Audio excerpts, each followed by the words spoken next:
Hello again, it's been a while. I'm working through a backlog of videos.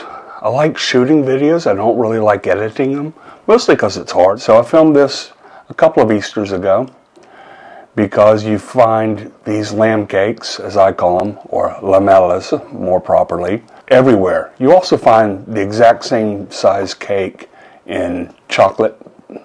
So instead of chocolate Easter bunnies, you find chocolate lamb. And I guess that's a thing here. Alsace is pretty famous for its pottery, and there's a very distinctive style of pottery.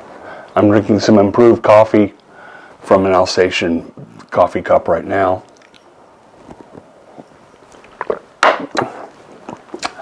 And there's a place near here called Soufflenheim that's probably the most famous for Alsatian pottery. And I kept seeing these things.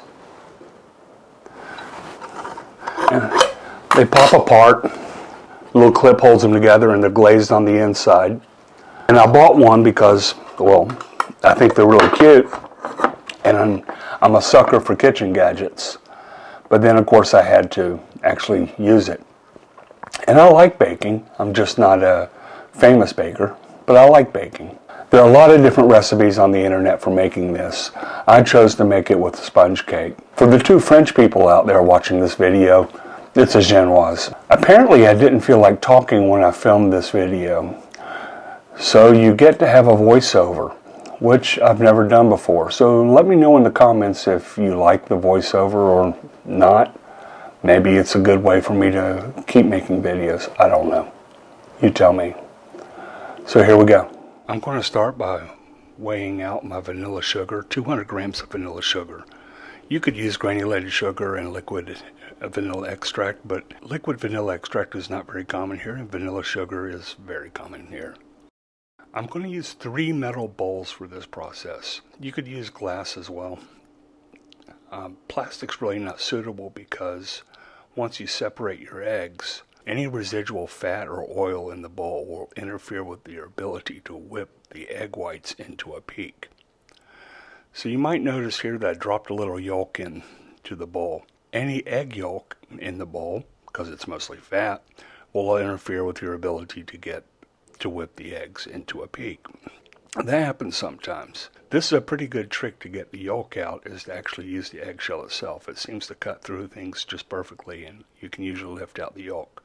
It's important to get that yolk out because it's mostly fat and it'll interfere with your ability to whip the egg whites into a peak. I don't really mind a little bit of egg white in with my yolks, but I do mind yolks in with my egg white. You notice I'm dropping the yolks right on top of my sugar because I'm going to be creaming them together anyway. Now I'm creaming the egg yolks and the sugar together using the whip attachment on my stand mixer. You could do this by hand. In fact, I'm showing you a link at the end where this woman does everything by hand. And I'm going to need that mixing bowl again to make my egg whites. So I have to transfer my creamed sugar and yolks out of the bowl. After I've weighed my flour, I'm going to sift it right on top of my creamed eggs and sugar. And I'm going to fold that in, kind of relatively carefully. You don't have to overdo it, but I also don't want to destroy the structure that I've already started building with the creamed yolks and sugar. And I've washed and dried my mixing bowl, and I can start whipping the egg whites. And I really want a nice hard peak, with these. Meanwhile, I can start buttering my mold. Some people butter and dust flour on it, but I feel like that always sticks a little bit, so I just use generous butter. And you see, I just take, this is kind of semi-soft butter. It's my clarified butter that I usually cook with, and I just keep it on, in the winter I just keep it on the stove. In the summer I'll put it back in the refrigerator. So as a result, it's just always kind of soft and perfect for this, and just sacrifice a paper towel to do it. It's real important to get it into all the nooks and crannies really, really carefully. But I did pretty well with this one. I didn't have any casualties with my lambs. Now I have my nice hard peaks, And I'm going to take my creamed flour, egg yolks, and sugar and add it on top of my meringue. I changed the mixer attachment to a paddle. I don't want to overmix this to where the peaks fall, but I do want to incorporate it well. This is another step that's possibly easier to do by hand. It just takes longer, and it's real easy to overmix it doing this. And you see here that I have my spatula inside the bowl while it's moving. That's a really dangerous thing. Even professional people sometimes will get the spatula grabbed by the paddle and do injury to their hands. So it's not a good habit to be in. Do as I say, not as I do. Anytime you're mixing anything, it's a good practice to stop the mixer, disengage it, and scrape down the sides to make sure you get all your ingredients well incorporated. Now I can pour my batter into the mold. This recipe made enough for 2 of my little tiny lambs. I want to fill the mold about 2/3 to 3/4 of the way up, because obviously with all these eggs it will rise.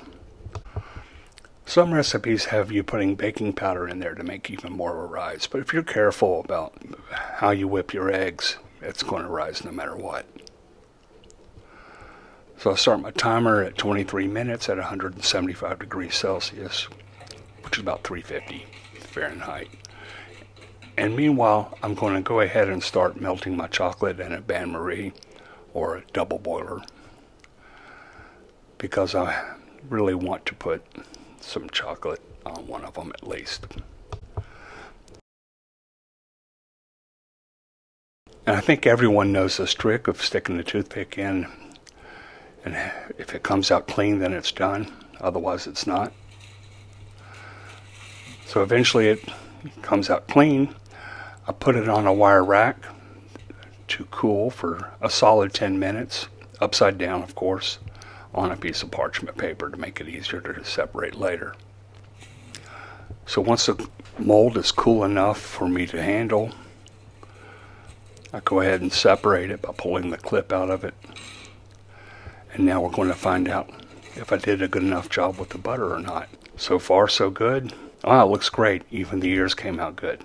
And I'm just going to trim off my excess, because doesn't look like part of a natural lamb. And of course there's a little quality control involved as well. And it seems to have passed. So, let's see, just a little tiny bit stuck inside. Mostly it's just crumb. So, butter it again. A lot easier to butter when the mold's already warm. I reassemble the mold and pour the last of my batter in, and then we'll cook it for another 23 minutes.